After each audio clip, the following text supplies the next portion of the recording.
Hey guys, welcome back to another video and another series. In this series, it's basically going to be the entire crash course for the addmath syllabus, and I'm going to be starting off with functions, that is in this video. So I'm going to be uploading all the chapters with respect to the course videos, so you can check the playlist. I'm probably going to be done before the exam you have this season, hopefully.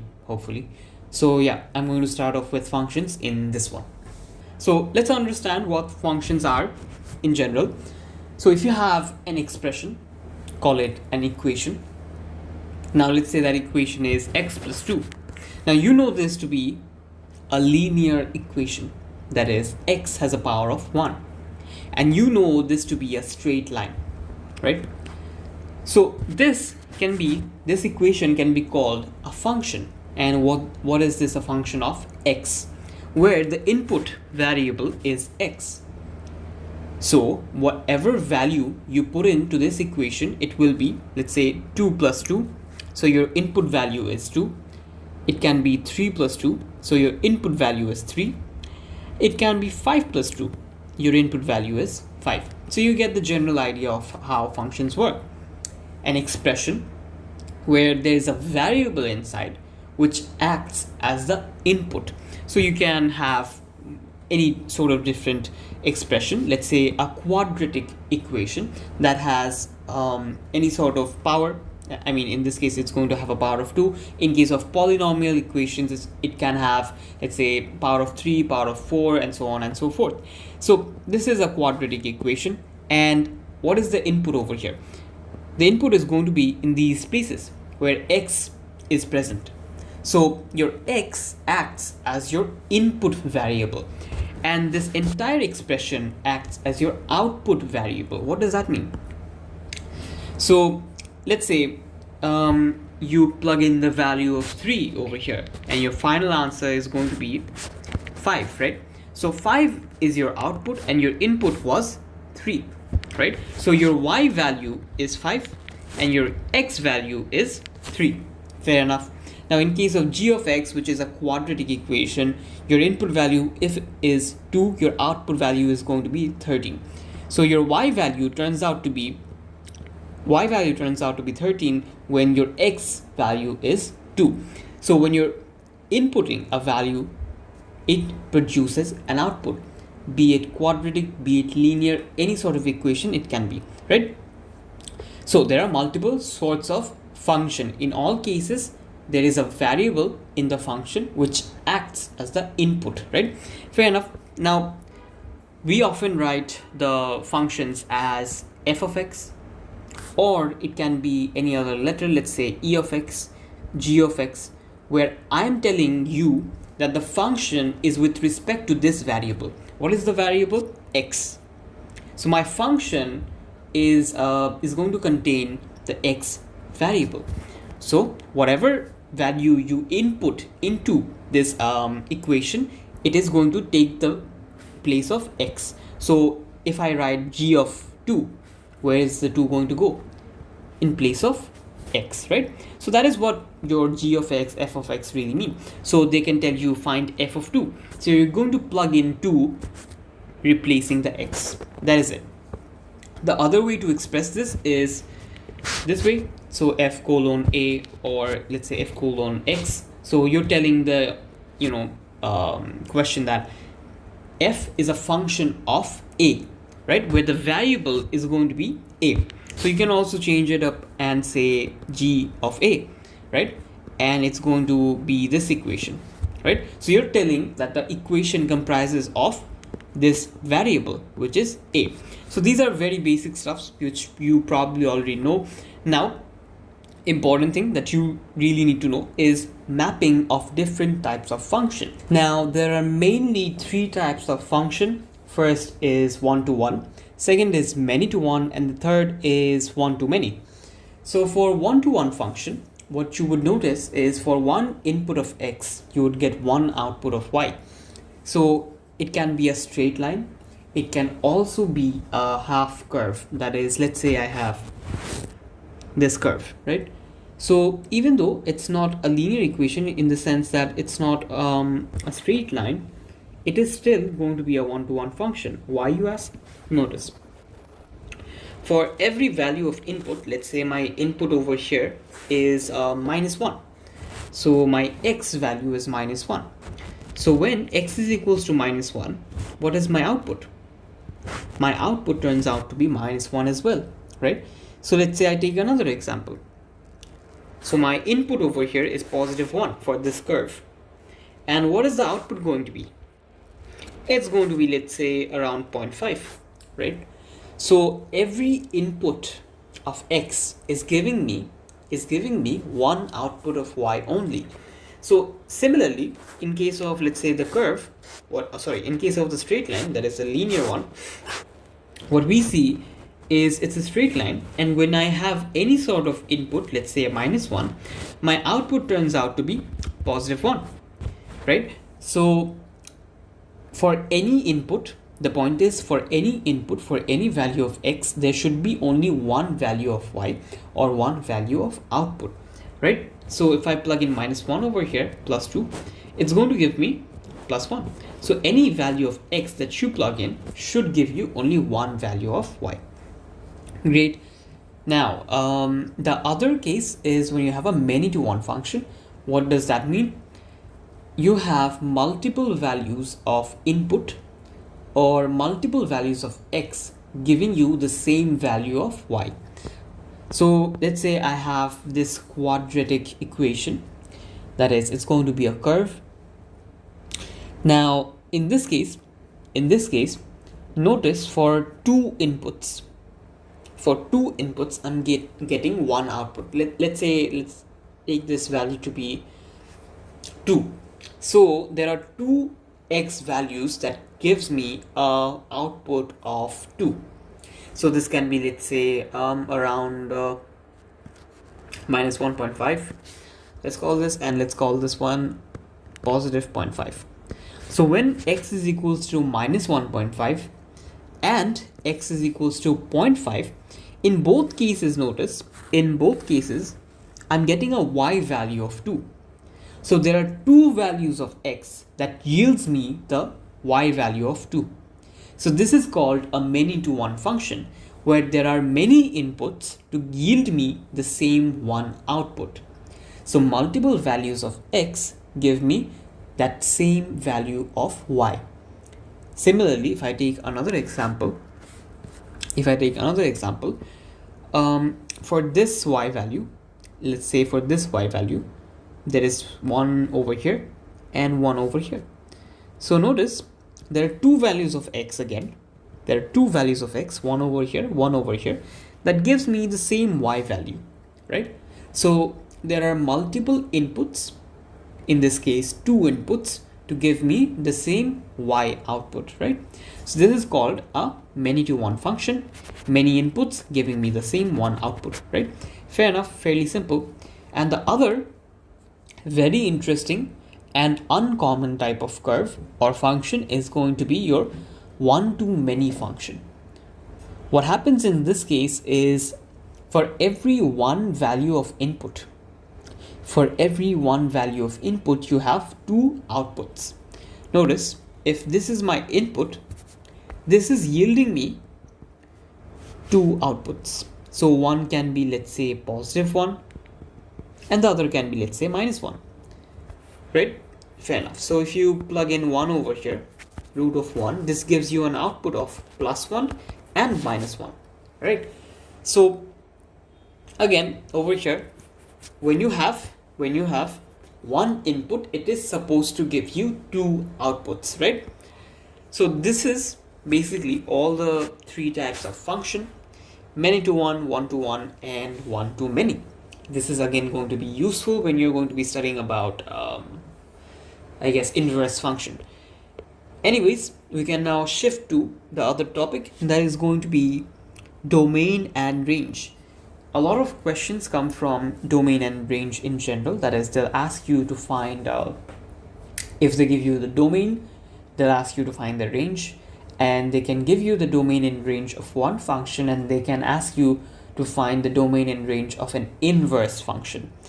Fair enough. So the first thing we need to understand is what domain is. What it is basically a set of value of x or input that a function can have. Now, naturally, some functions can have a domain. That is, let's say you have x squared, right? What is the natural domain of this function? In this case, notice if I draw the curve, this is going to be something like this, right? Now, for all values of x, what I realize is for all values of x, there is an output. There is a y value for all values of x, because this line, these two lines are going to extend to infinity. Infinite positive x value, infinite negative x value. So both of these are going to yield to infinity, right? So what this really means is x squared is always going to give an output for all values of x.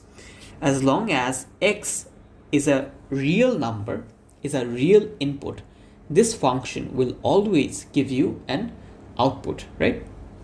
Fair enough. So this is the natural domain of the x squared function. Now there are cases when certain functions will not have an output for all values of x. What does that mean? Let's see. So in general, understand that domain is a set of input for any function.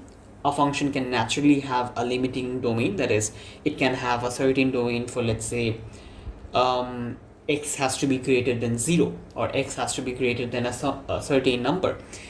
And otherwise, in case of, let's say, x squared, what you saw is there will always be an output for all values of input. For all values of x, there's always an output.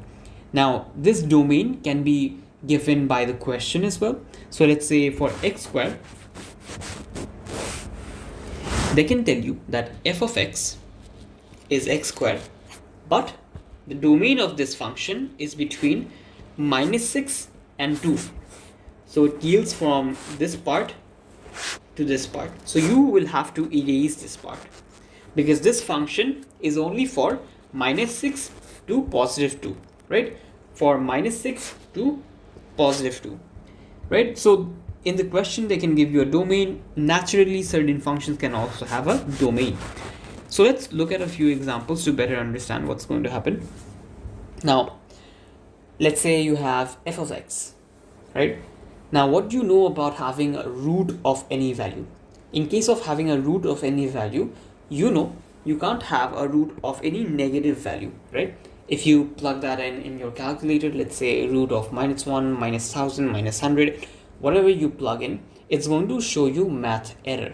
What that means is that is not a real number. Root of a negative number will never be a real number.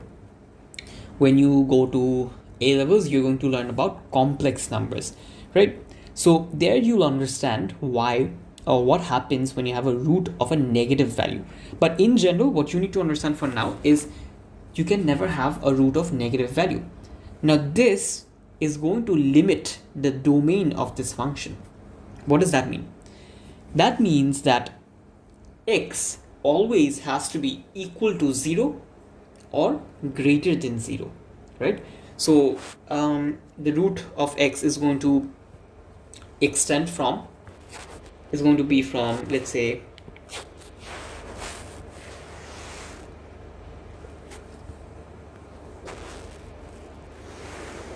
something around this. So as your x increases, your y value will also increase. That is, the y will increase with respect to the root of x, right? So this is your root of x. So if x is equals to 2, your y value is supposed to be root 2, right? Fair enough. So notice in this case, x cannot be less than 0. So your domain has to be greater than 0, right? Greater than or equals to 0, because if it's a negative value inside the root, it's going to be math error. So naturally it has a domain. This function has a domain. which is greater than equals to 0. Fair enough. So again, domain is the range of input or a set of input that any function can have.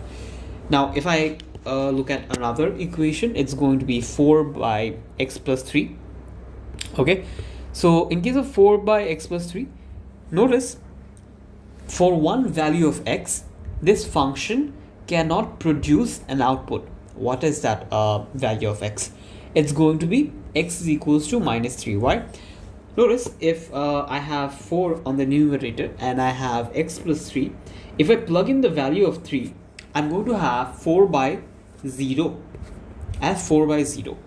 Now, if you know this, the thing is, in case of any value divided by 0 is going to be undefined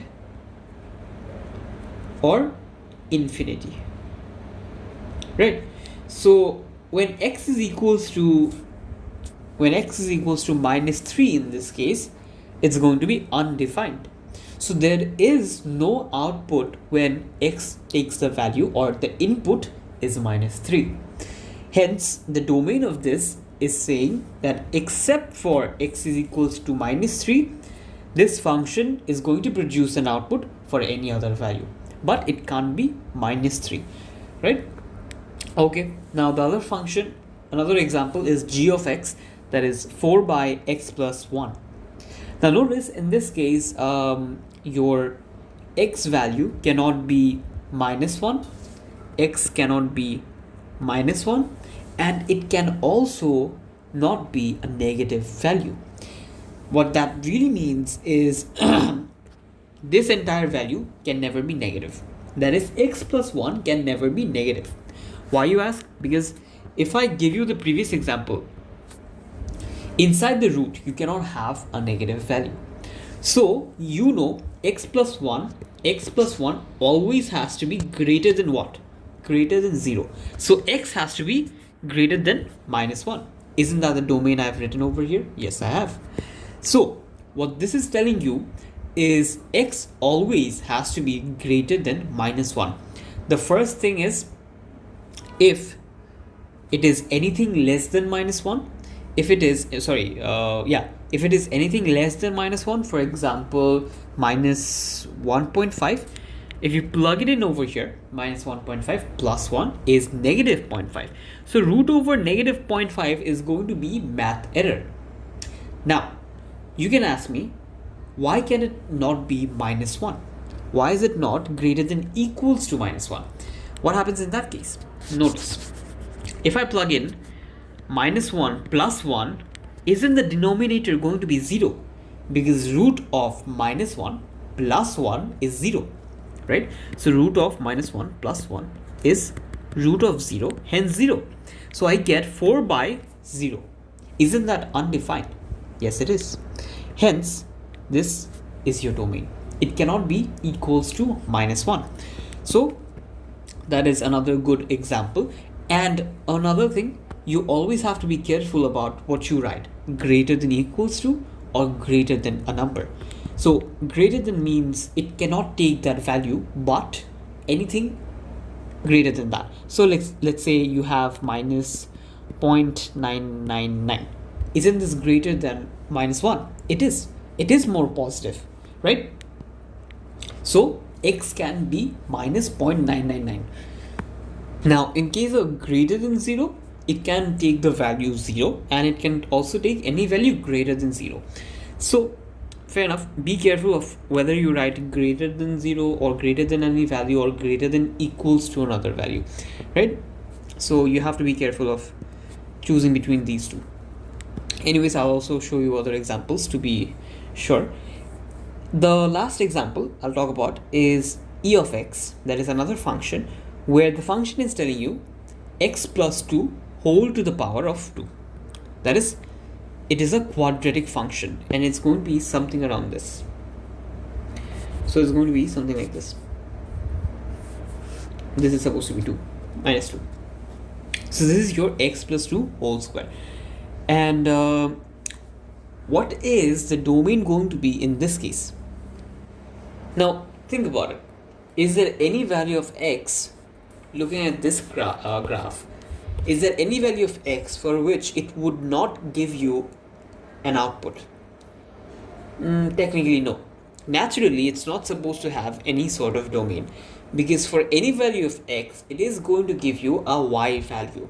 It is going to give you an output, right? Whatever you plug in over here, you're always going to get a y value, right? Fair enough. So this has any sort of real number as the input, it is going to have an output. So as long as it has a real number input, it's going to have an output. Now, even though it doesn't have a natural domain, it is going to have a range. That is, it would not give an output of all y values. So even though the domain of this function, that is x plus 2 whole square, is literally infinity, negative infinity or positive infinity, or literally any value, so x is all real numbers, but in case of y, that is in case of output, there is a certain limitation. So if I have, again, if I draw that again, notice it is connected over here, that is connected to the x-axis, and both of these parts of the graph of the curve is going to yield to infinity, that is positive infinity. However, notice it does not have any part of it crossing the x-axis. That means the y value of this curve will never be negative. Hence, it has a natural range. So the range of this graph is going to be y is always greater than equals to 0. So what we understand is, even though this quadratic function does not have a natural domain, it is naturally going to have a range. That is, it's always going to be greater than equals to 0. It will never produce an output that is negative. It will never produce an output that is in the negative axis, because notice this graph is never crossing this x-axis, right? Fair enough. So naturally, this function is going to have a range. Okay, now again, even though certain functions won't have a natural domain, the question can give you a domain and ask you to find out the range, and that is what we are going to talk about next. So yes, as mentioned, even though this function does not have a natural domain, it is going to naturally have a range. That is, it's always going to produce an output that is greater than equals to 0. So as you can see from the graph, the values are always equal to 0 or greater than equals to 0. So the question is, from this graph, I know that this graph touches the x-axis or is tangential to the x-axis and always produces an output that is greater than equals to 0. But let's say I have any random expression or function. In that case, how are we going to always find out what the range is going to be? So the simple way to find out the range of any function is 3 steps. This is something I always did to find out the range. That is, find the y value for the max domain given, find the y value for the minimum domain given, and find the y value of the turning point. Now, as mentioned, that even though certain functions cannot naturally have a domain, the domain can be given by the function, that is by the question. So let's say the question is telling you, for this function, that is x squared plus 2x plus 1, the domain or the set of input is going to range from 1 to 6. So between all values of 1 to 6, this domain will produce an output. Great. So now you have to find out what the range of this function is going to be, knowing that this is the domain or the set of input. Great.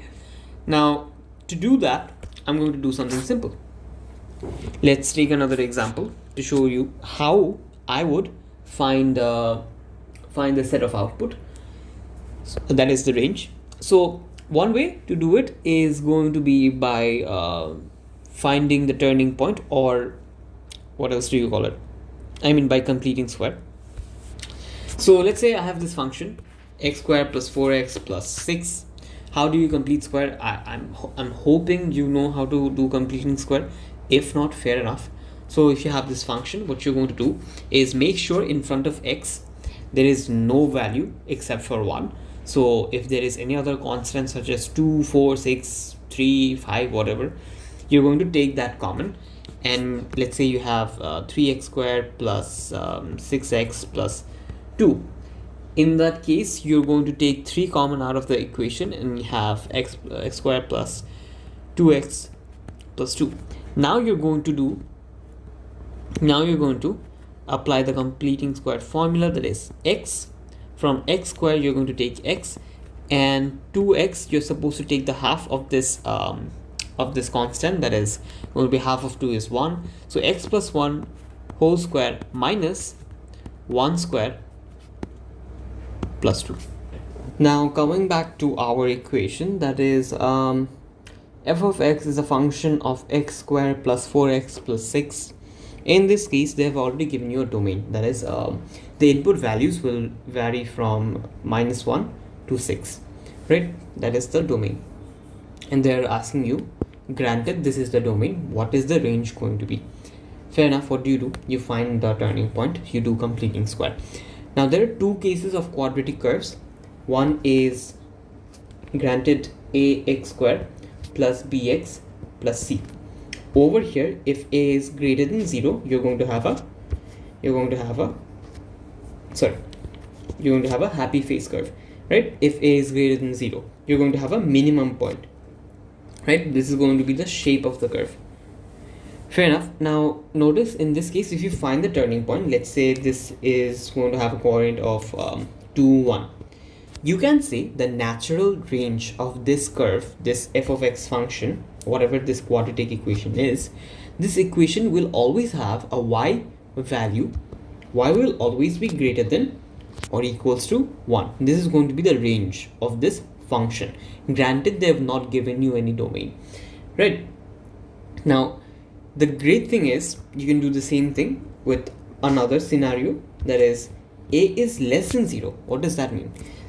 Over here, a has to be negative in this case. Let's say minus 2x squared. This is negative. Minus 3x squared. This is negative, right? So if it's negative, it's going to be a sad face curve and you're going to have a max point, right? This is the shape of that curve. In this case, y will never be greater than the turning point. Let's say the turning point is 2 and 4. Let's say this is the turning point. So you can say in this case, y will always be less than or equals to 4, because there is no y value greater than 4, because the curve is going to extend through this axis over here, right? So that is the point of finding the turning point. And how do we do it? We do completing square, right? Now, in case of completing square, I understand a few of you might be a bit confused as to why this is the formula. But in simple terms, I would expect you to understand completing square by now. But if not, in simple terms, what happens is we break this down. We add a term and also subtract it such that I get a more, usable equation, right? What do I mean by that? Let's see. X squared plus 4x plus 6, right? Great. Now over here, I want to add a term. What term is it going to be? Let's say I'm going to add x squared plus 4x plus 4 minus 4 plus 6. Now what's the point of doing this? The first thing that I want to say is I have not changed the main equation. I've added 4 but also subtracted 4 such that at the end of the day my equation has not changed. Why? Because this is 0, right? Great. So I have not changed the equation. Now why did I specifically add 4? You'll get to understand that. The thing is, a plus b whole square, I want to use this formula. A square plus 2ab plus b square. Isn't this the formula? isn't this the formula for this identity, right? If you have a plus b whole square, you can break it down to a square plus 2ab plus b square, right? Now, notice one thing. What is our a and b over here? The a is going to be x, the b is going to be not 4, 2. Why? Because the root of this value is 2. So our b is actually 2 over here. Because notice, a plus b whole square is nothing but a square plus 2ab plus b square, right? Fair enough. So over here our b is going to be 2 because 4 is nothing but 2 square. And over here you have a square, that is x square.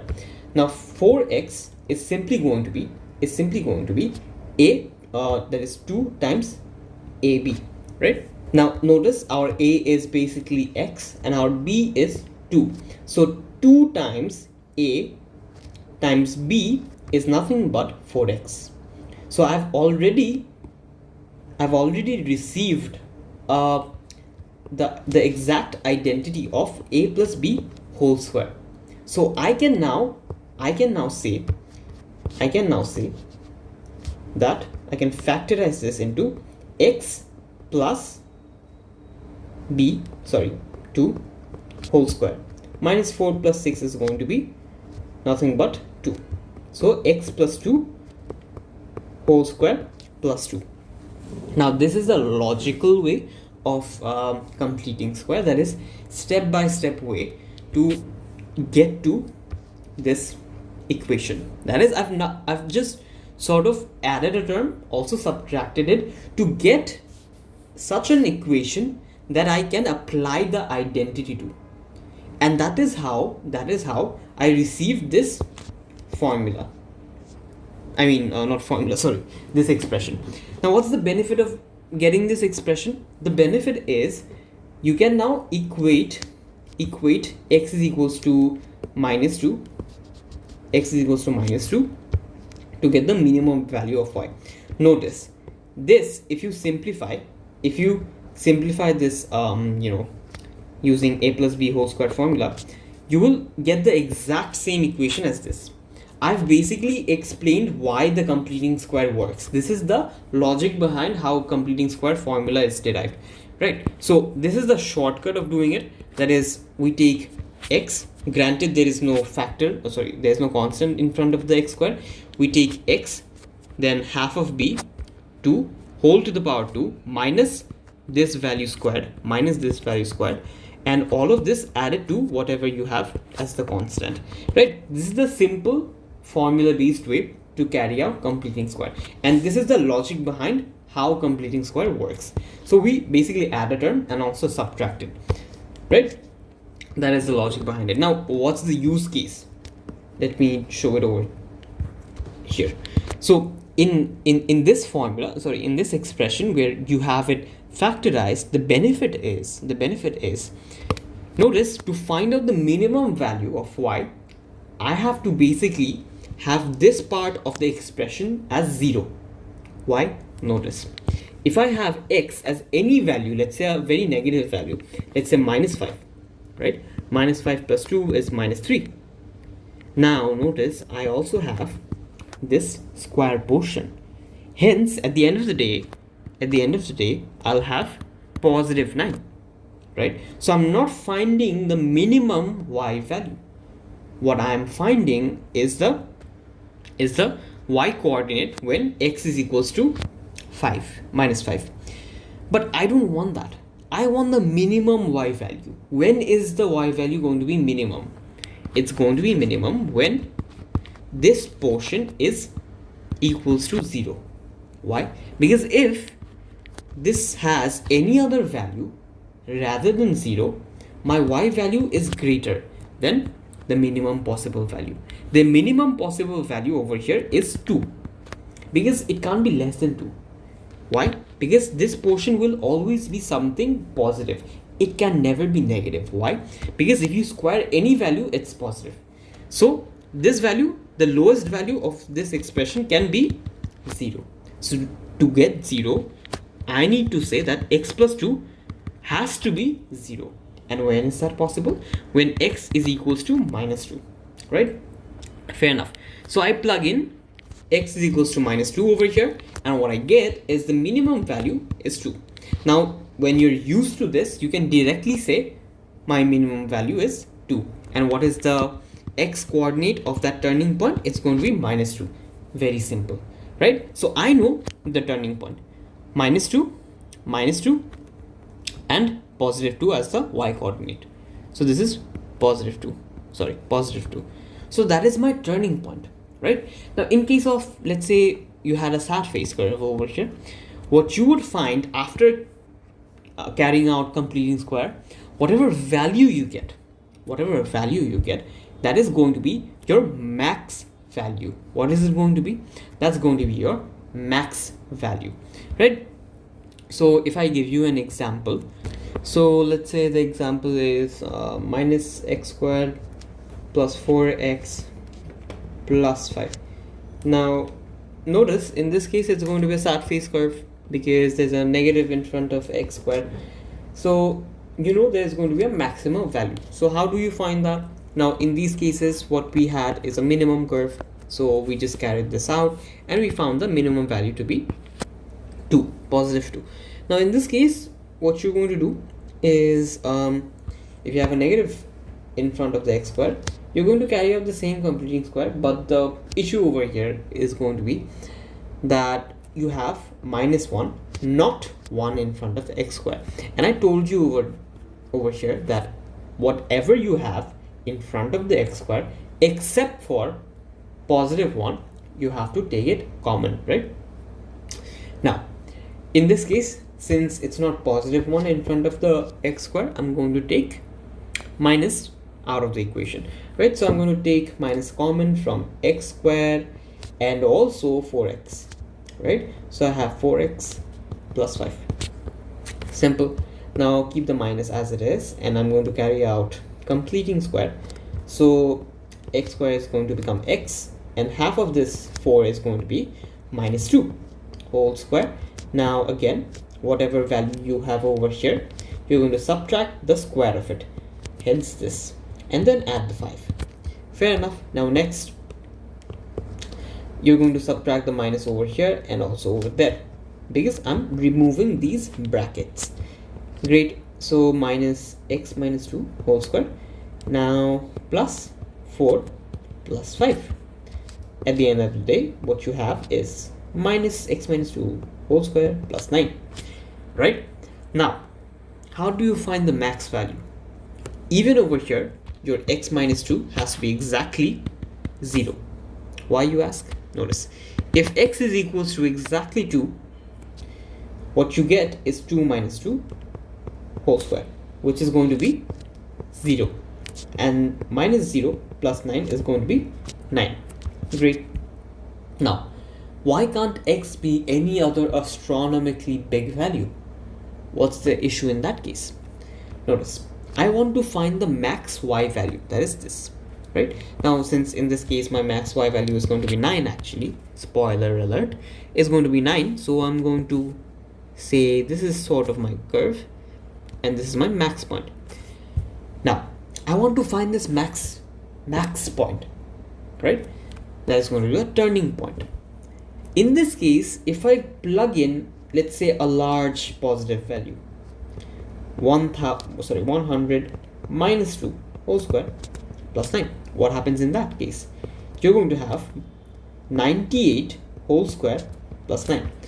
But don't forget this negative sign. So when you square this value, ultimately you have a negative sign in front, and when you add this to 9, the value decreases to a value that is far lesser than 9. But I want to find the maximum value. So to find the maximum value, what I have to have inside this parenthesis is going to be 0. If I have any other value, due to this negative sign in front, your ultimate value will be less than 9. So I know by carrying this completing square out that my max value is 9, because whatever else x value I plug in, other than positive 2, my y value is going to be less than 9, and there can never be a y value greater than 9, no matter what x value you plug in, except for positive 2. Hence my turning point is going to be 2 and 9. This is my turning point, right? That is going to be my turning point. Hence, due to carrying out completing square, I know the turning point and I know the max y value, and in this case the domain is going to be y is going to be less than equals to 9. That is your domain.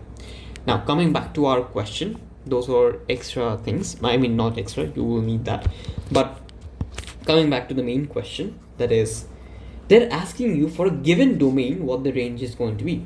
Now what I talked about in general is the natural domains of function, the natural range of function. The domains I talked about over here, and again in case of quadratic functions they're going to have a natural range. So in this case it has a minimum y value. In sad face curve is going to have a max y value. That is its range, right? So y will be greater than this turning point, and in this case y will be less than this turning point. Now notice the trick I added in this question is giving the domain, and understand why it's a trick. I found out the minimum point to be what? The minimum point is going to be minus 2. What is this value? 2? Yeah. So the minimum point, or TP, or turning point, is minus 2 and 2. My minimum y value is supposed to be 2 for x is equals to minus 2. But the domain is from minus 1. So if you notice the curve, this curve, minus 1 is over here. So the interesting thing over here is the value will never decrease to minus 2. They're asking for a domain that ranges from minus 1 to, let's say 6 is somewhere over here, right? 6. So they want the function to be from minus 1 to 6, wherever 6 is going to be, right?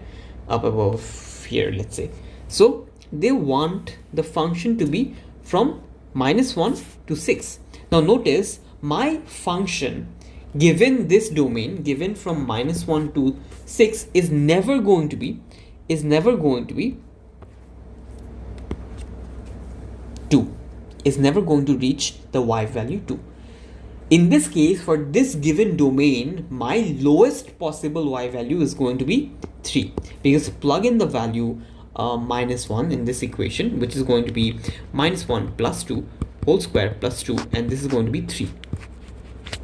So even though I found out the turning point to be minus 2 and positive 2 for the y value, this positive 2 will not be my minimum y value. So I cannot write y is always going to be greater than equals to 2. This is going to be wrong. Why? Because they've already given the domain. Hence, in our case, y will be greater than equals to 3. That is the trick. They can give you a very different domain, and you probably are used to finding out the turning point and saying that that is going to be my lowest or maximum y value. But if they give a different domain, it's going to be with respect to that domain. So you need to find out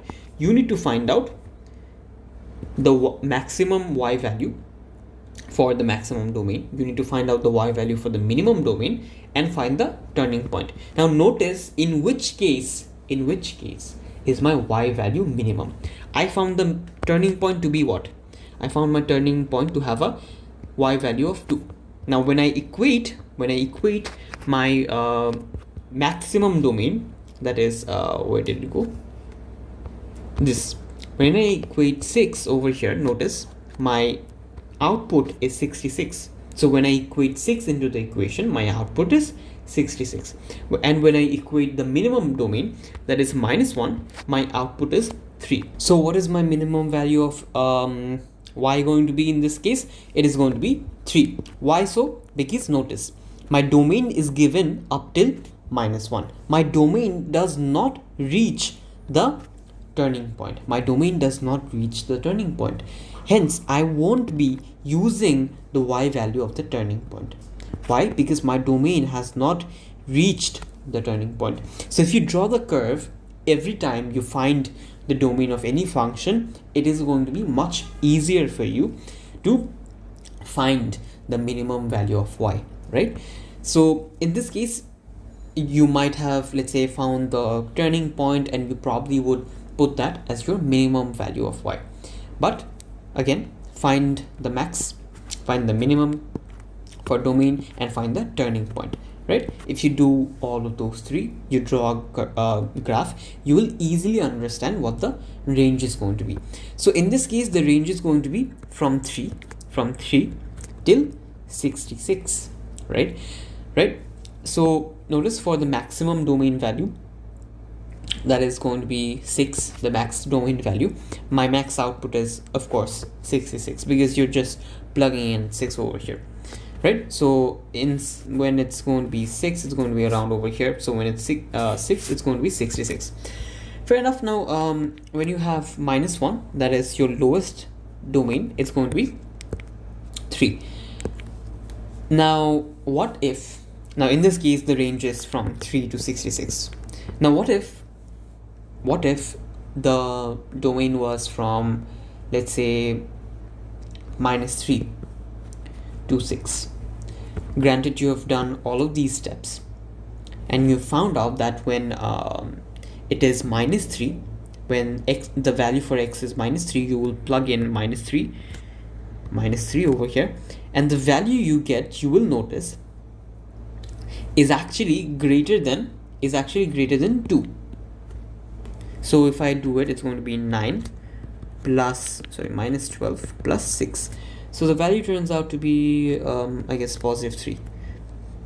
Right, +3. So notice +3 is going to be around over here.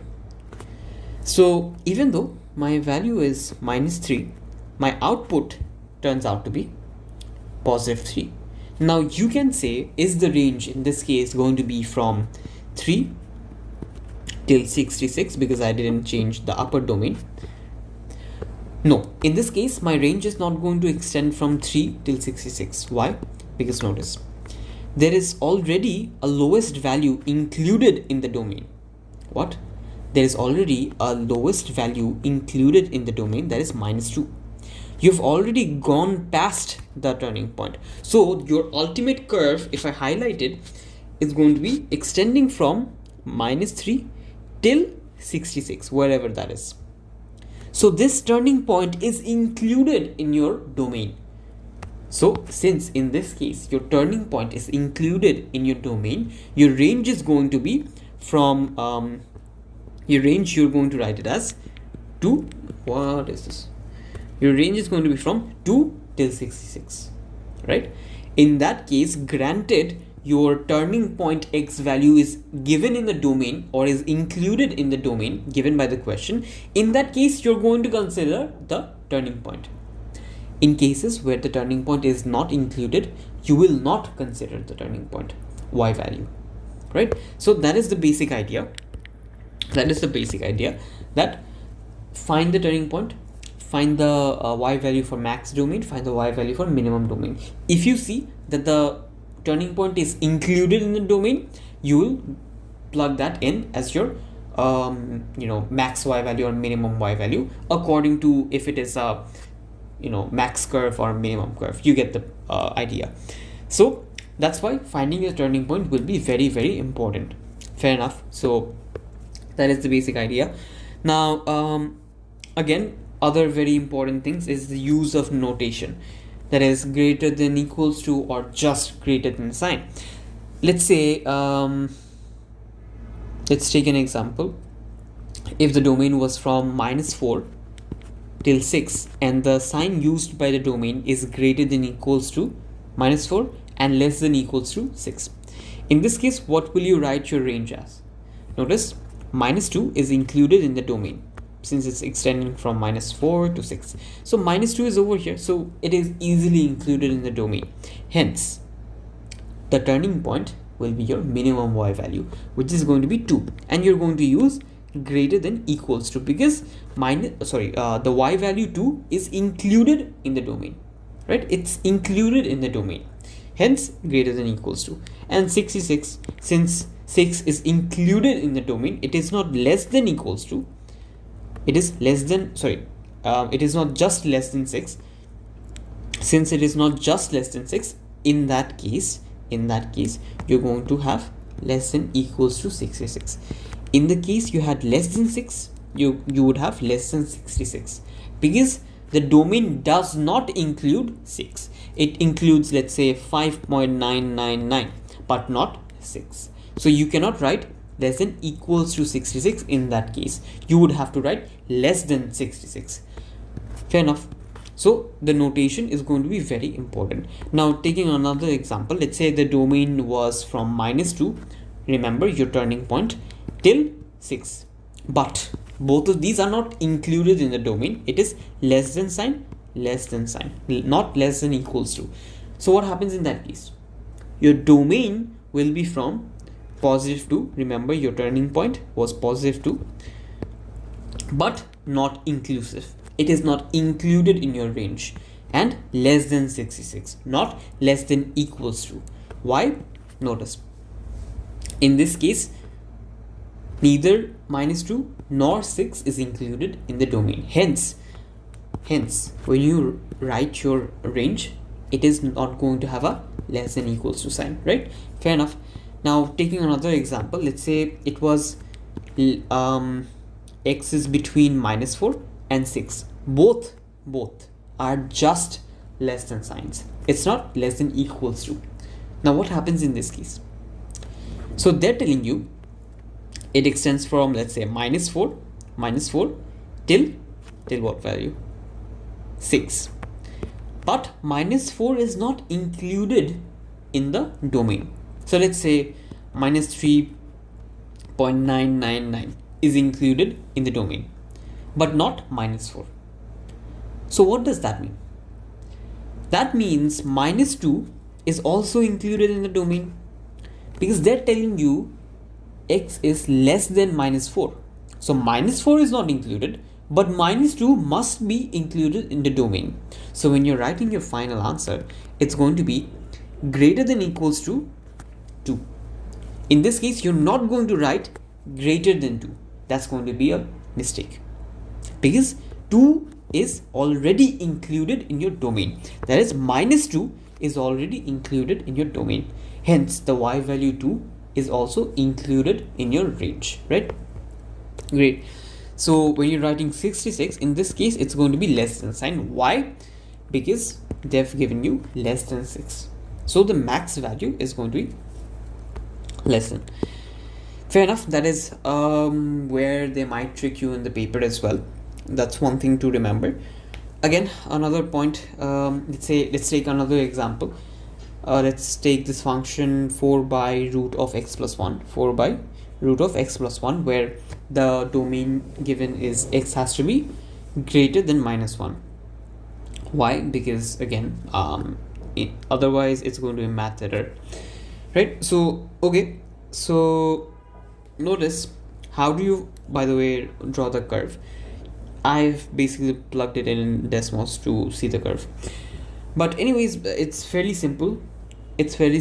What you have to do is find the asymptote, right?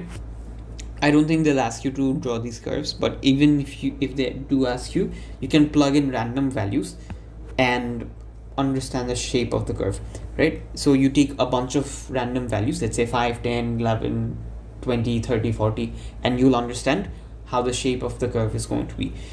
Now, one thing you have to understand from the equation is where the asymptote is going to be. In this case, the asymptote is going to be at -1, because at -1 it's going to be 0. -1 plus 1 is going to be 0. So 4 by 0 is what? Undefined. Hence the infinity will lie over here when your x value is -1, right? Great. So this is where the asymptote is going to be. Great. Now, if they ask you to find the range of this function, what would the range be? The range in this case is going to be g of x is greater than 0. Why? Why greater than 0? Notice one thing. Whatever value of x you plug in, you have to plug it in as greater than -1. That's the first condition. So your domain is limited. Your domain has to be greater than -1. So if you, let's say, plug in a value, let's say -0.9, -0.9 plus 1 is going to be positive 0.1. Great. So 4 by 0.1, it's going to be a fairly large value. Let's say it's going to be 40. Great. So notice as you increase the value of x to, let's say 1000, right? Let's say x is going to be 1000. In that case, plus 1 root over 1001. What did I write?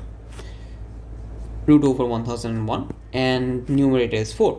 Notice it's going to be approximately, let's say, whatever value is going to reach 0. So 4 by 1000 is very, very small, like around 0.004. So this value, as you increase the value of x, reaches 0. Reaches what? 0. So what do you understand from this? As you increase the value of x, notice from the graph, as you increase the value of x, the line seems to meet the x-axis. The line seems to meet the x-axis. Why? Because the 4 is eventually decreasing to 0.0003, 0.0000 whatever value. So it's reaching 0. Hence, whatever my value of x is, it is never exactly becoming 0, but it is reaching 0, right? Fair enough. So what we understand from this is our function is going to produce an output that is always greater than 0. That is going to be your range. That is what your range. So what did I do? I found the asymptote, right? I found the asymptote, and I saw what happens if I increase the value of x. It reaches a certain value. What value is that going to be? 0. So I know it reaches 0 and it has infinity at x is equals to -1. So the range is actually from 0 till positive infinity. Now you may ask me, why not negative infinity? There's no negative sign over here, right? And this value can only be 0. Hence, it's going to be positive infinity. So range is from positive infinity to 0. Great. So your range is g of x is greater than 0. This is how you write it.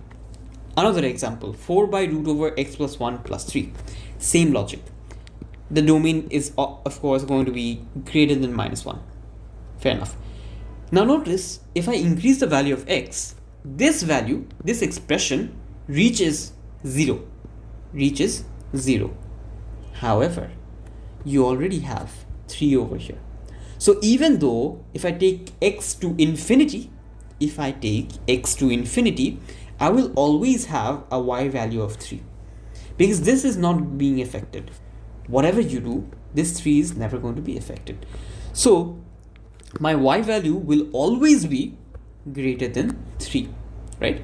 Y value will always be greater than 3, because at x is equals to -1, it is infinity, and as you increase the value of x, it is going to reach 3.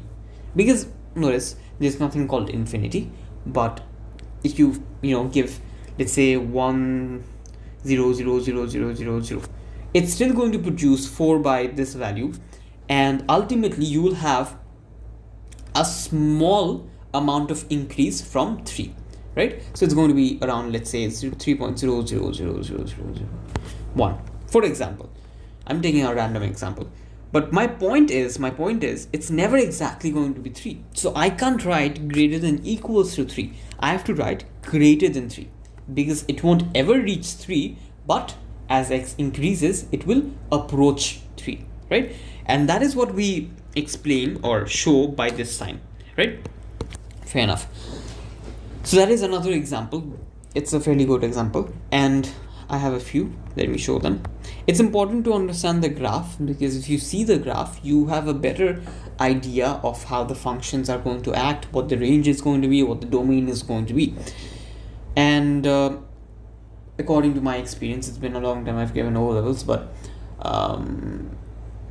they can give a few difficult questions from function, even in case of finding domain and range, and also in case of composite function, that is finding not finding the inverse function, but they give a few trick questions in case of composite function. I have done a few at least, but anyways, it's easy if you understand the logic behind it. But yeah, fourth example, you have, let's say, 2 plus root over x minus 3. Now over here again, x has to be greater than 3. If you have, let's say, 2 as x, what happens? The value inside the root is negative, so math error, cancel it off. So your value has to be greater than equals to 3. Your domain is in this case greater than equals to 3, y equals to, because even if it is 3, no problem, it's going to be root over 3 minus 3, which is 0. Is that an issue? No, it's going to be 2 plus 0. Great, what's the issue? Nothing. So ultimately your x can be 3 or any value greater than 3. So the domain is going to be greater than equals to 3. Great. Now notice the lowest possible value that you can have in this case is actually 2. Why? Because if you increase the value of x, this part of the equation will keep increasing. So for you to get the lowest possible y value, this value has to be what? 0. This has to be 0. And when is that possible? When x is equals to positive 3. So notice, when x is positive 3, your y value is 2, and that is going to be your minimum point. Great. So this is the shape of the curve. This is the shape of the curve. And notice, as x approaches infinity, your function of x or output is going to reach infinity as well, because this is not an asymptote. This is sort of a quadratic curve, but in this direction, right? So notice, in this case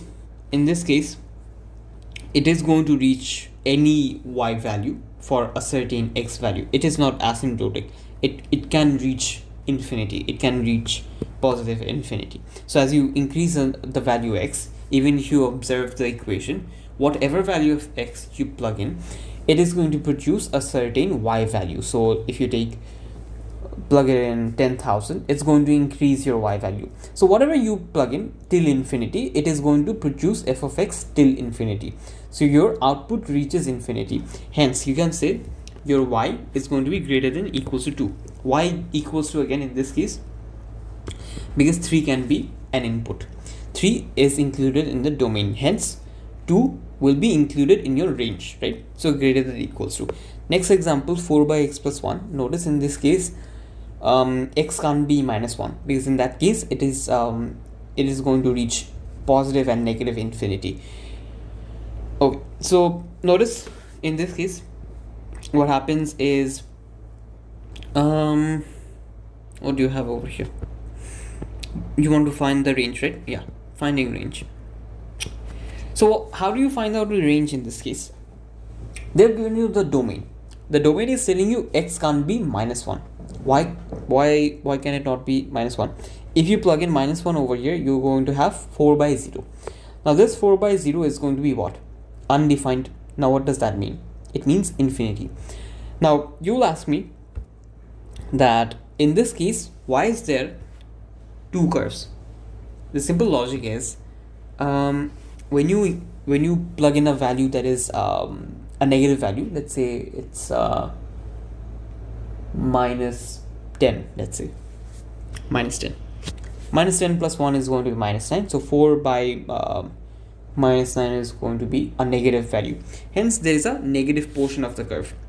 Now when it is 1, this is x is equals to 1.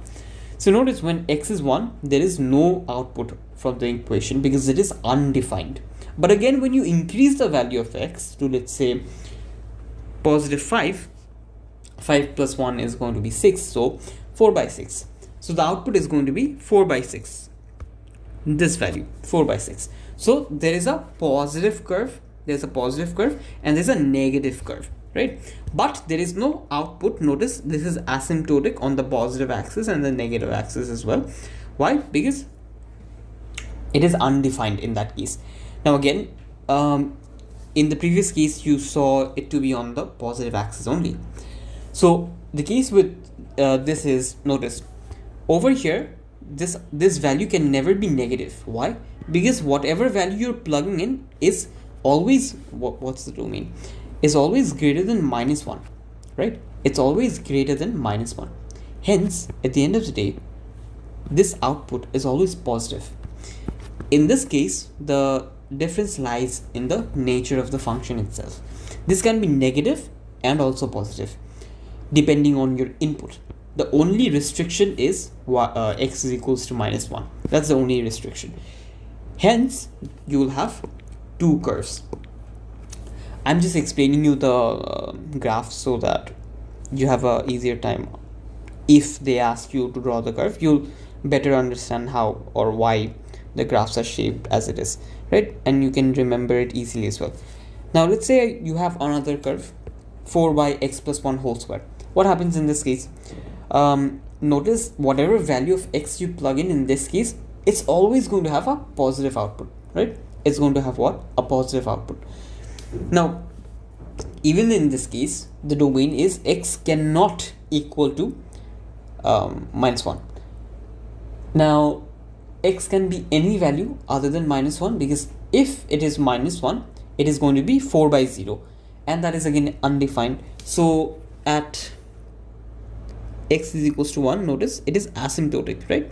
It is what? Asymptotic. There is no output for that x value. Fair enough. Now notice as you increase the value of x, is going to be, your output is always going to decrease. 4 by, let's say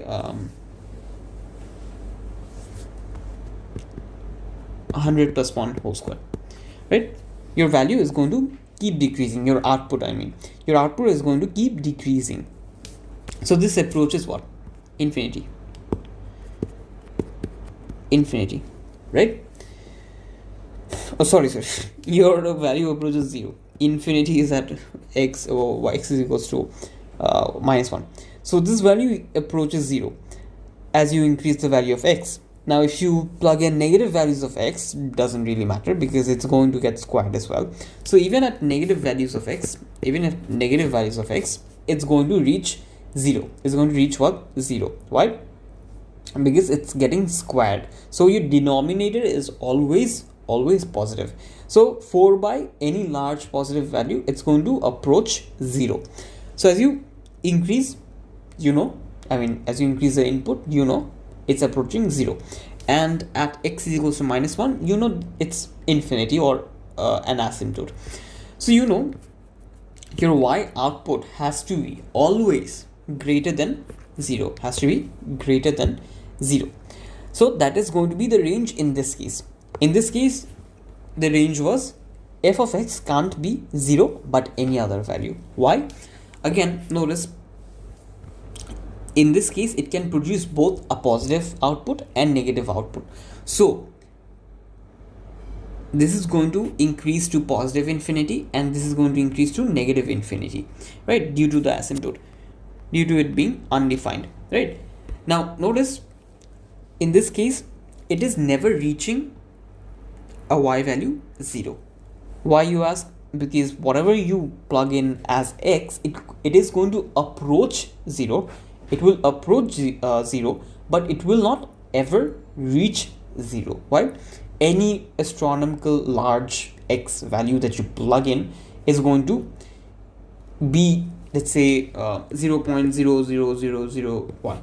This is not exactly 0 but near 0. Hence f of x is never exactly 0. That's the condition over here. That's going to be your range. Now in case of modulus function, it is very simple. That is, if you have a mod of any value, let's say 2 or -2, it is going to give the positive output. That is, if you have -100, it is going to give you the magnitude of it, that is 100, right? It is going to give you the absolute value. So in this case, the absolute value is 100. Similarly, if you have 100 only, positive 100, it is still going to give you the magnitude of it, that is 100. So in case of modulus function, what it gives you is the magnitude of any expression that you have inside the modulus function, right? So yeah, this is also called the absolute value. Now this modulus can apply on equations. That is, if you have, let's say, a linear equation 2x plus 1, what's going to happen? This is telling you that this function will not reach a negative value. This will never produce a negative output. It always has to be on the positive axis of the curve, of the graph. So it will always give you the absolute value, that is the magnitude of it, which is always going to lie on the positive axis. So if you have this linear graph, that is 2x plus 1, what happens is this is going to be reflected and it's going to become this absolute curve. That is, rather than getting into the negative axis, you're going to reflect it on the x-axis. Now how do you calculate this? Very simple. If this was going to be -1 and -1, on the positive axis it's going to be -1 and +1. So that is how you're going to find the coordinates of it on the positive axis.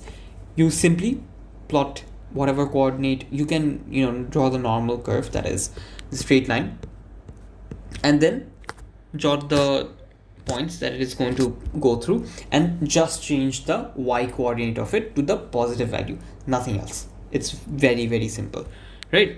So you're just going to change the y coordinate into its positive coordinate. Just that value is going to stay the same, the sign is going to change, nothing else. So if you find the absolute function of 2x plus 1, this is going to be the graph. So f of x always has to be greater than or equals to 0. Simple. Now let's say you have f of -3 in this case. You're going to plug in -3, but you would have -5 inside the absolute function, and your ultimate value produced will be +5. Why? Because this absolute function always produces the magnitude of whatever you have inside. That's it. Now they'll also ask you to solve the function, that is absolute functions. How do you solve it? Let's say you have this equation. The absolute function of 2x plus 1 is equated to 10. They're asking you, when is this function going to produce an output of 10? This is what the question is asking you. So two ways to answer this. One is you will consider 2x plus 1 is equals to 10. That is one case. And 2x plus 1 is equals to -10. So you're considering for both cases where this absolute function can be positive, this absolute function can also be negative, right? That is what you're considering. That the absolute function can be positive, it can also be negative. I don't know. So you're considering both the cases, and what you're finding is, since this curve was actually supposed to go through this, it got reflected on the x-axis, hence it is going to produce two outputs for y value of 10. So notice, if this green line is basically y is equals to 10 line. So notice this line is going to intersect at these 2 points, right? And if you match the x coordinate, it is going to be 4.5 and 5.5, -5.5, right? So due to the line being reflected on the x-axis, it is intersecting with the y is equals to 10 line, or this value, this y value, at 2 points. It is intersecting at 2 points. Hence I'm considering the absolute function to be once positive and once negative, which is why I'm able to get the two intersecting points. So when x is equals to 4.5 and when x is equals to -5.5, my y output of this absolute function is 10. That is what basically it all means. Now the second way, the lengthier way, but this way applies to all equations, that is, you can square both sides of the equation. That is, if you have 2x plus 1 absolute function, this you can square both sides. That is going to remove the modulus function. Then you may ask me why. The thing is, if you have minus 5 mod, this is going to give you the output 5. So the mod function is always producing the magnitude or giving you the magnitude as the output. So inside the modulus function, you don't know, can be a positive value, can also be a negative value. So to omit that issue, I don't know what is inside the modulus function. Is the output going to be negative? Is the output going to be positive? I don't know. Hence, I'm going to square both the sides of the equation such that all outputs are always positive. All outputs are always positive. Because when I square both sides, I'm removing the modulus function such that if I say square of minus 5, it is always going to be 25, right? It is always going to be a positive value, right? So when you have a modulus function, if you square it, it is going to either way produce a positive output. If I had minus 100, mod of this is 100. So if I take a square of this, notice it is going to be 10,000, right? So the square of a modulus function will always produce a positive output. So I'm squaring both sides of the equation. Since I'm squaring both sides of the equation, this is valid. This process is valid. So two things. One, why did I square? To remove the modulus function. And how does it remove the modulus function, or how does it work? Because the square of all values will give you a positive output, right? Fair enough. That's why I'm squaring both sides of the equation, because I'm removing the modulus function. Great. Second thing, since I'm squaring both sides of the equation, this is valid. Similarly, if you divide both sides of the equation by 2, that is valid. If you add 2 to both sides of the equation, plus 2, that is also valid. So if you use the same operation on both sides of the equation, that is always valid. That is simple maths, basic maths, right? So I'm squaring both sides of the equation. Why? To remove the modulus function. Great. So if you do that, notice again, if you solve for x, you're going to get x is equals to 4.5 and minus 5.5. Matches with your graph. Great. Now they can also give you a bit of a weird function like this, that mod of 2x plus x is equals to 10, right? Now how do you do this? Very simple. You're going to make the modulus part on one side of the equation and take the other part to the other side. Now another thing over here is whatever you have in this question. Let's say I have mod of 2x plus 3 plus 4x is equals to, let's say, 10. You can always isolate the modulus function on one side and take out all the other variables and constant to the other side of the equation. You can always do that, and then you can carry out the square process. You can square both sides of the equation, or you can do way one, that is, you consider 2x to be positive of this function or 2x to be negative of this function. What this basically means is I'm considering the mod function, the function inside the modulus, to be once positive and once negative, right? So I'm considering that 2x can produce an output once positive, once negative, right? So I'm finding the points of intersection. So I'm solving for x and I find 10 by 3 and minus 10, right? Fair enough. I can do the same thing if I square both sides of the equation, and I'm going to get x is equals to 10 by 3 and x is equals to minus 10. Notice that is exactly where, okay, I didn't draw this anyways, but that is basically where it's going to intersect, right? Fair enough. So what do I exactly mean by it's going to intersect at x is equals to 10 by 3 and x is equals to minus 10? Now I didn't explain this, but basically when you let's say put the modulus function on one side of the equation and put the linear function on another side, you will notice if you take out a graphing calculator or plug it in Desmos, if you plug it in modulus of 2x and if you plug in 10 minus x function, you will notice that both of these functions will intersect at x is equals to 10 by 3 and x is equals to minus 10.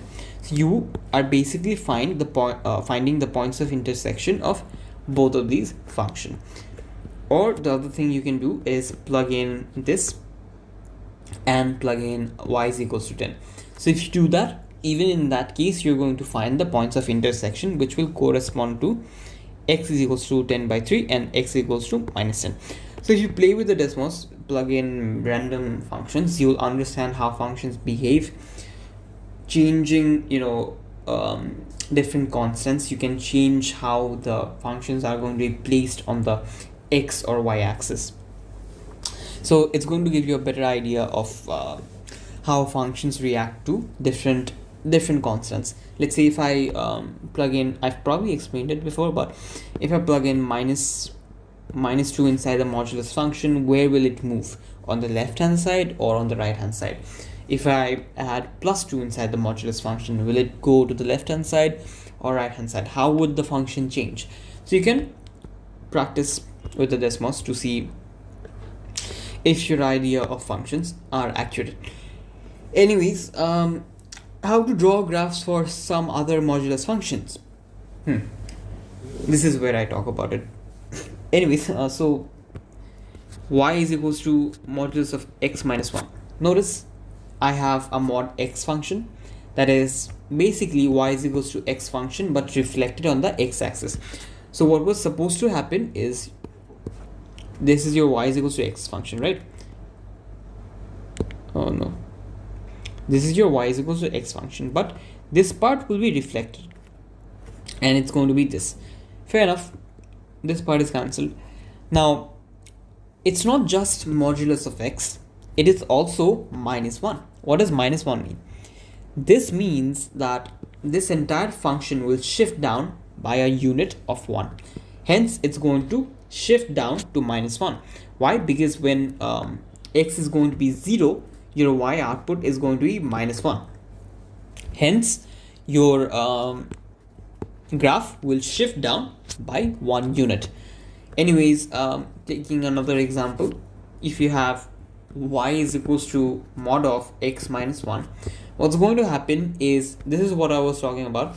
If you have minus 1 inside the modulus function, your graph, that is y is equals to mod x graph, will shift to the right hand side. So when you're adding minus any constant inside the modulus function, the graph will shift to the right hand side.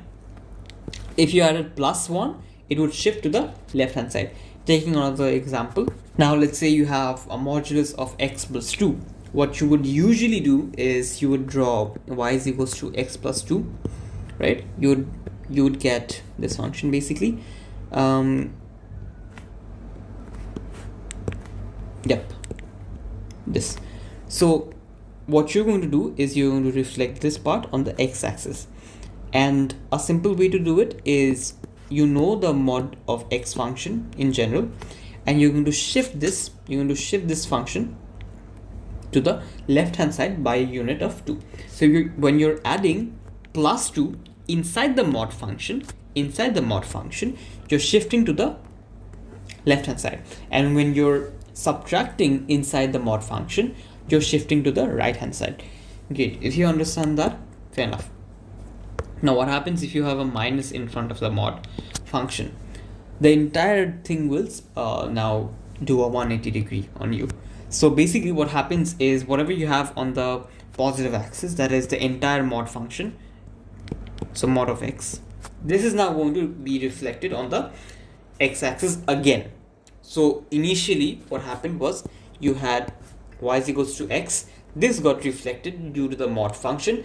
Now due to its wish, it's going to be reflected on the x-axis because of the minus sign. So minus sign is telling you whatever the mod function was, now it's going to be reflected again on the x-axis, right? So if you had x minus 2, basically this would be shifted to the, it would be like this, right? Now this again, if you had minus x minus 2, this would be this, right? So it would again shift on the x-axis. So if you have a minus in front of the mod function, the entire mod function will rotate 180 degrees. Fair enough. Now composite function.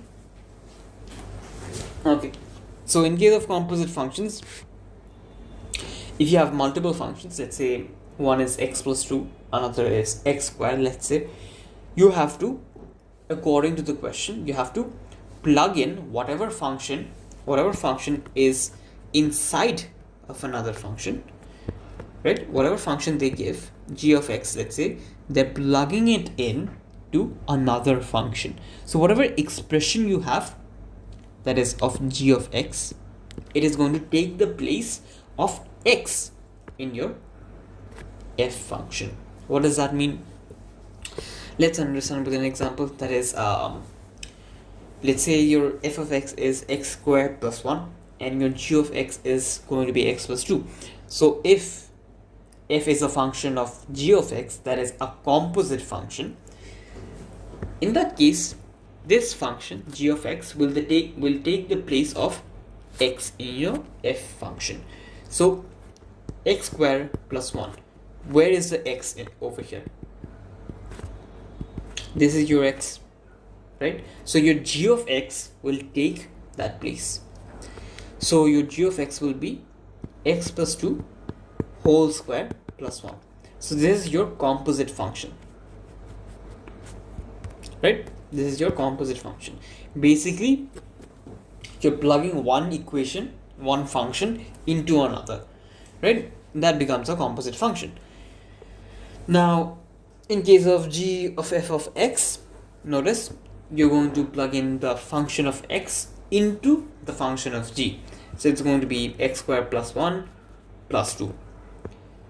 Great. Now if they ask you to find fg of 3, that is, you're going to plug in 3 into the composite function. These are very common questions. So you're going to have 3 squared plus 4 times 3 plus 5. Fairly simple. Now they can also give you f of x, that is, you have to plug in whatever function f is into itself. So if you have f, let's say a random example, f is x plus 1, right? So now in case of f of x is going to be x plus 1 plus 1, right? So your function is taking the place of x,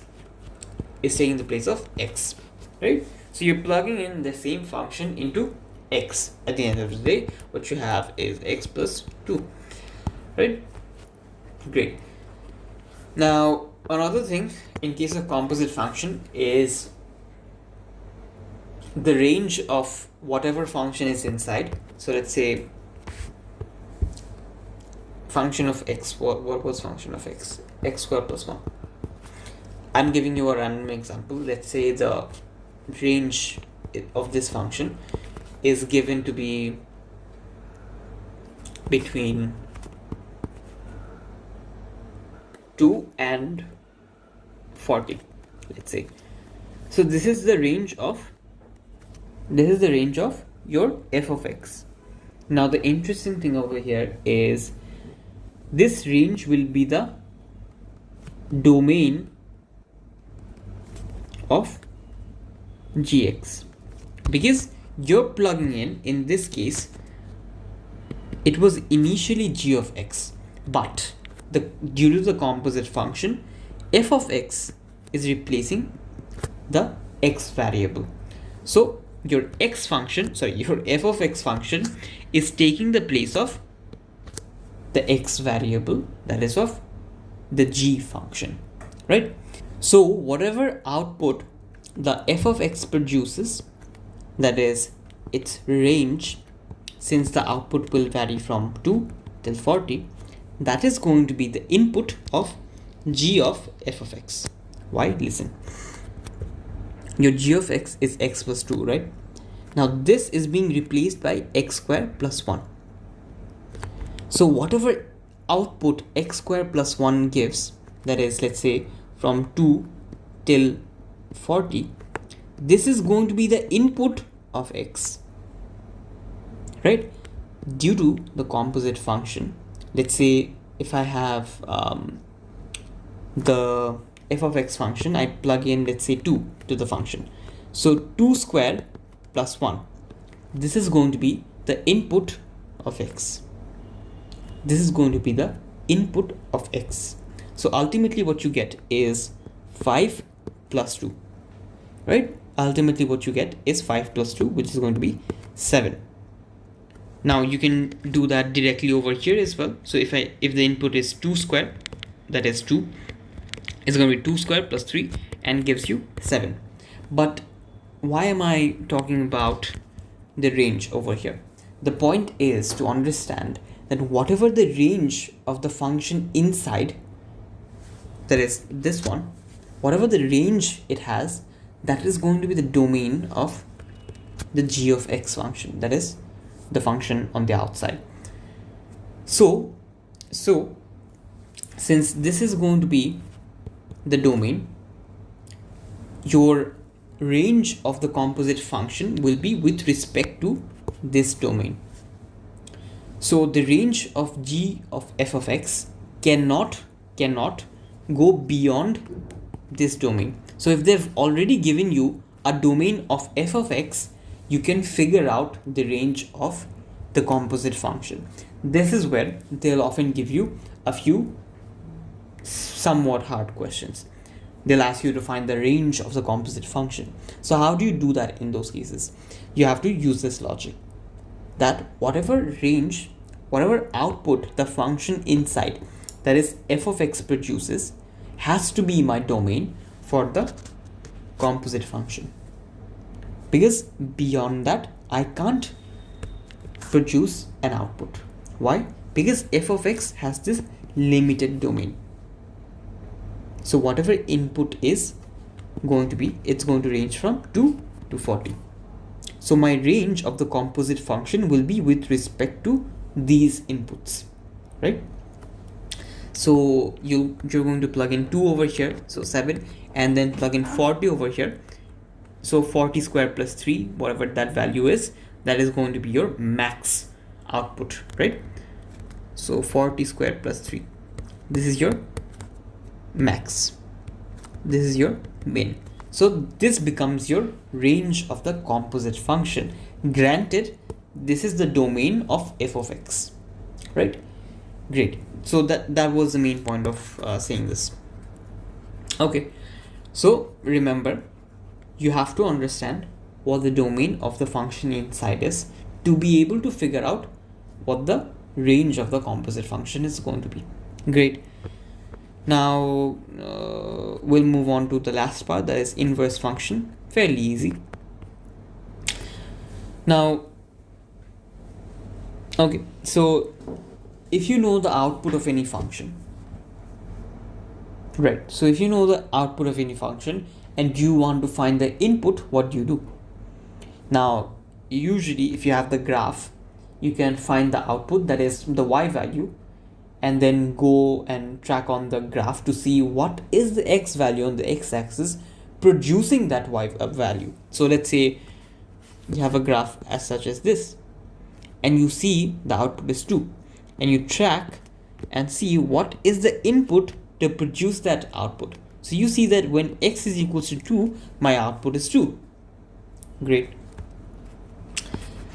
But the thing is, how do you do that with respect to an equation? Can you form an equation to find the input, granted you know the output? So you're basically doing the reverse operation over here. You know the output, but you don't know the input. So you now have to create a function that is with respect to the output, not the input. Initially, when you wrote f of x, this was representing a function with respect to the input. Now, when you know the output and you want to create an equation with respect to the output, let's say this is going to be f of x, f inverse of x, and it's going to be x minus 1, let's say. So what happens over here is this value is going to be your output. So you know the output over here. Let's say the output is 2, right? You know the output, but what you want to find out is what was the input producing that output, right? So this f inverse of x is telling you your function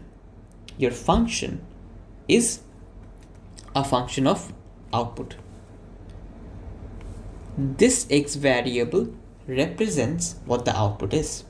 So you're plugging in output to the equation to get the input. F inverse of x is basically the input. Initially, when you wrote f of x, this represents the output. What is the y value of the equation at certain x values? When you write f inverse of x, what you're telling is what is the input, the x value. Granted, I know the y value, so you can also write y minus x. Doesn't really matter, right? So you're basically trying to find out the input. Granted, you know the output. Great. So what do we do to find the inverse function? I'm going to make y the subject, because what do I want to do? I'm going to make x the subject. So what do I want to do? I want to find the input, right? I want to find the input. So I'm going to make a function such that the input is my subject, and my function is with respect to the output. Remember, I wrote output over here, output minus 1 and f inverse of x. So if I have this function and I want to find the input, that is f inverse of x, I'm going to make x the function. That is, I'm going to make x the subject. So x, the input, is going to be y minus 2, right? It's going to be y minus 2, where y is what? The output, right? So I'm forming an equation with respect to the output. Now I'm going way too much in details. I don't need to. But point is, you're forming an equation that is of the input with respect to the output. Basically the opposite thing. What you need to know is how to find the inverse function. And to do that, you just need to make x the subject, nothing else. That's all you need to know. So if you have f of x, that is x plus 2, you make x the subject. That's it. So f of x basically means y is equals to x plus 2. X is going to be y minus 2. If you have other complex equations, what happens? You're going to make x the subject. So you're going to write it as y is equals to 2x plus 4, 3 plus x. Now to make x the subject, you're going to cross multiply and you're going to have 3y plus xy. 3y plus xy is equals to 2x plus 4. Now make or put the x parts of the equation on one side and the y and constant to the other side. So now you're going to take x common, and you're going to be left with y minus 2. So make x the subject and you're going to be left with 4 minus 3y by y minus 2. Great. So this x represents what? Input, right? So I'm going to write it as g inverse of x. This represents my input, right? That is our notation. And I'm going to change the y to be x, because this is a new function. I have now formed an equation. With respect to the output, right? I have now formed an equation with respect to the output, and I'm saying this equation with respect to x is going to be 4 minus 3 x minus 2. So I'm telling you that this is a new equation that is exactly the reverse of my initial equation. So if you plug in both of these equations into your Desmos calculator, graphing calculator, what you're going to notice is both of these are going to be reflected about the y is equals to x line. Why? Because let's say I have examples? I should, yeah. So if I have f of x function as this, and it's going to be reflected about the x-axis, whatever y and x value it has, let's say 0.5 and 1, for the inverse function it's going to be 1 and 0.5. So your x value now becomes 1 and your y value becomes 0.5. So it has completely changed. So it has become the reverse function of f of x. So we write it as f inverse of x. It is the exact reverse equation such that whatever the y coordinate or output was, coming back to my equation, so whatever my output was, right, whatever my output was in this case becomes my input in this case. So I'm forming an equation with respect to the output of f of x, right? So y is equals to x plus 2, and now I have formed an equation that is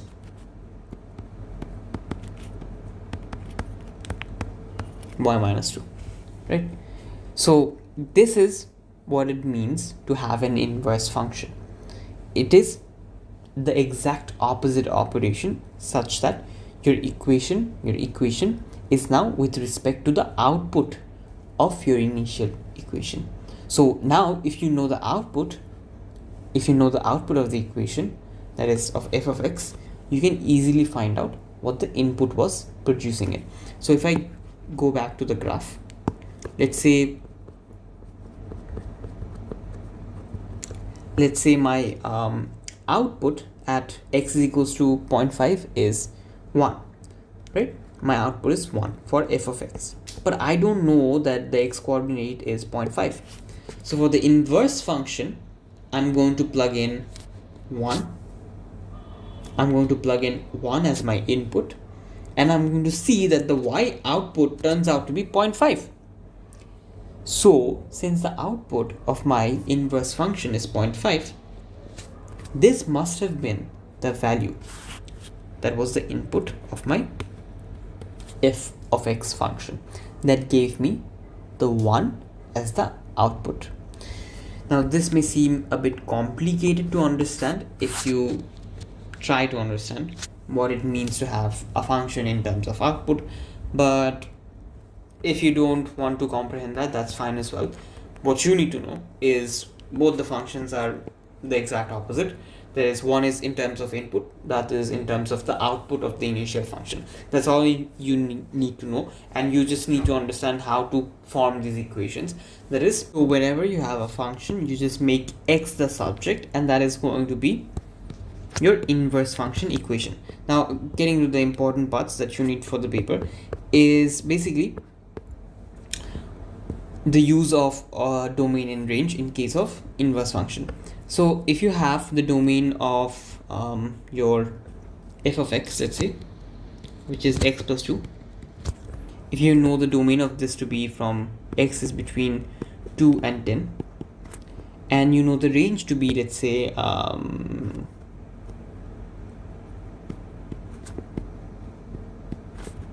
this is your range, let's say. So you know that the domain and range of f of x is this, for example. So what is the domain and range going to be of the inverse function? Notice, in case of my inverse function, f inverse of x, it is going to be the exact opposite. Why? Because the inverse function is written in terms of the output, What was the output over here? What is the range of my initial function? It is from 2 till 10, right? Sorry, it is from 4 till 12. So the range of my initial function is from 4 till 12. So what is the domain of my f inverse of x going to be? My domain for f inverse of x is going to be 4 till 12. That is the domain of my inverse function. Hence, whatever range you have for your f of x function, that is going to become your domain for your inverse function. So the range becomes domain, and the domain becomes the range of your inverse function. So basically it is going to change. The domain becomes range and the range becomes domain. Just remember that and it's going to be all good. So if I take an example of f of x, in this case, notice the domain is x can't be -1 and the range is going to be f of x can't be 0. If I find the reverse operation, that is f inverse of x, notice in that case my function is 4 minus x by x. I've basically made x the subject, and this is what I get. Basically I get 4 minus y by y, and I've replaced the y with x, right? So you can do it yourself and see if you get the same answer. But the point is that the domain of this function is going to be the range of your f of x, and the range of this function is going to be the domain of your f of x function. If I draw the graph, notice the green one is y is equals to x line, the red one is going to be f inverse of x, and your blue one is going to be f of x. Now what I want to show you is this. Your red curve is exactly a mirror image of the blue part over here. Check it out yourself.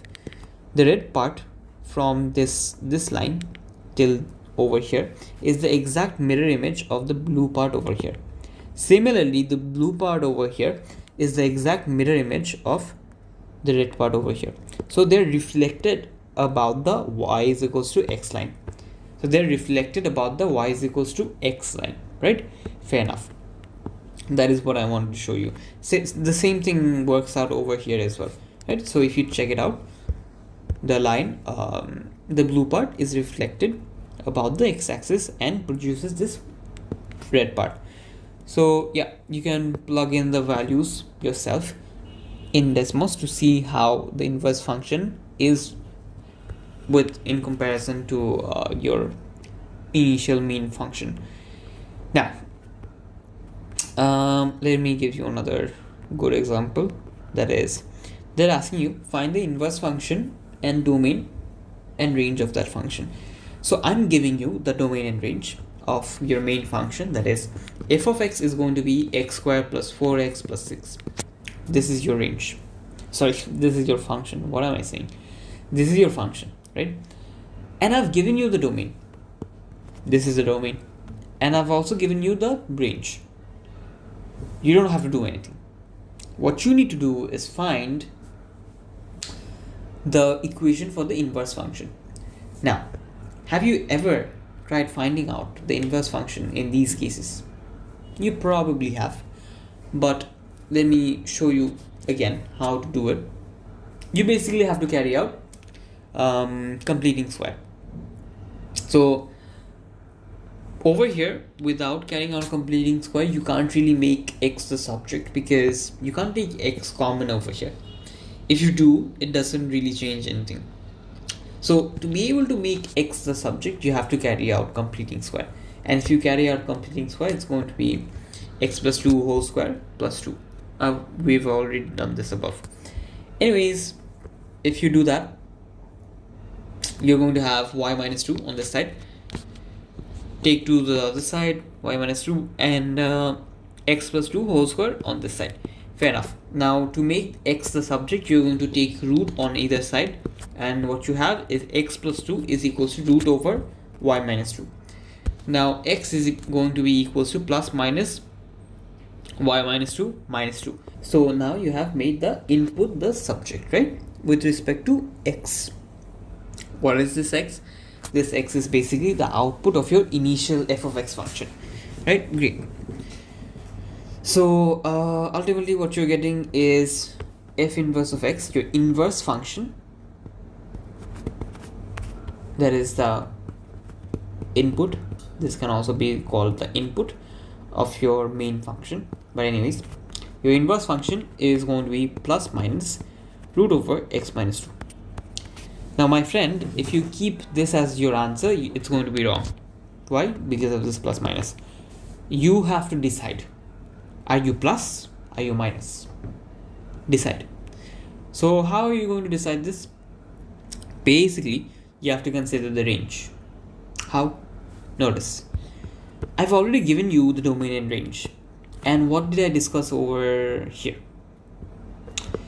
What I said was the domain of your main function will become the range of your inverse function. What was the domain? It was minus 1 and 6. So what will the range be? Minus 1 and 6. Great. So you know your inverse function will only produce output from minus 1 till 6.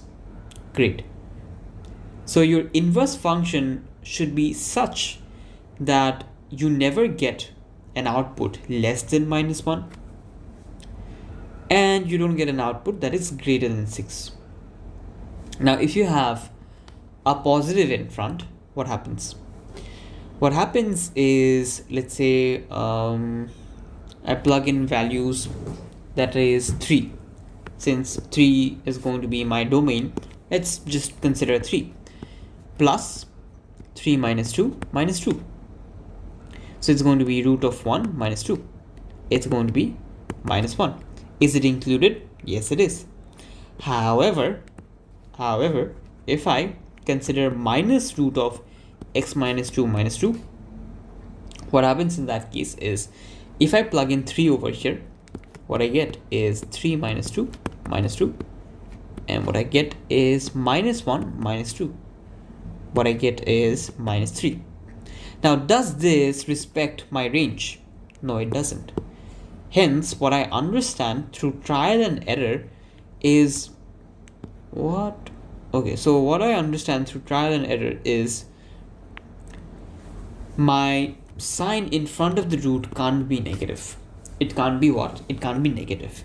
It has to be positive because I have to respect the range that I have. My range should be between minus 1 and 6. What I saw is, if the sign in front of the root over is negative, if I plug in the domain, that is 3, my output does not respect the range, which is why in front of the root over it has to be positive. So your final answer will be this. Keep this in mind. This is a good question, and you'll see it often in your question paper. So the last part in this video is going to be understanding which functions are not going to have an inverse function. So only one-to-one functions are supposed to have an inverse function. If you have a many-to-one function, that will not have an inverse function, right? So in case of many-to-one function, there is no inverse function. You can create a domain for this. So if you have x square curve, the domain for this, for which an inverse function can exist, is going to be from 0 till infinity, let's say. Or let's take an arbitrary value that is going to be 10. For the domain to be between 0 to x for this x square curve, there will be an inverse function. So the inverse function is going to look like this, right? It's going to look like the, let me change the color. It's going to be the white curve. So granted, I've only considered the domain to be from 0 till 10. This is going to be my inverse function. Otherwise, if you have a many-to-one function, let's say I consider it from minus 1 to 10, that is not going to have an inverse function. Why? Because in case of minus 1 to 10, minus 1 to 10, let's say 10 is over here, let's say, for example, this is a many to one function. Why, you ask? Notice, for the same y value there are two x values. This is a many to one function, which is why even though it is, the line is going to be, let's say, this much, this is not a one-to-one function, this becomes a many-to-one function. Hence that won't have an inverse function. For inverse functions to exist, you need to have an one-to-one function. So in case of these one-to-one function, this is how the inverse function will exist. If this is your function, this is your inverse function, reflected about the y is equals to x line. Fair enough. That is about it for one-to-one function and inverse function. So yeah, that's exactly what I was talking over here. So if you have a many-to-one function, you can select a domain, and they will ask these questions in the paper, as far as I remember, that if you have, let's say, a many-to-one function, for what domain will the inverse function exist? You can say x can be greater than 0 and draw the inverse function, that is going to be this. Or you can say x has to be less than 0, which is also plausible, and in that case this is going to be your inverse function, right, reflected about this line. Great. And that is going to be it for function, and see you in the next video covering another topic.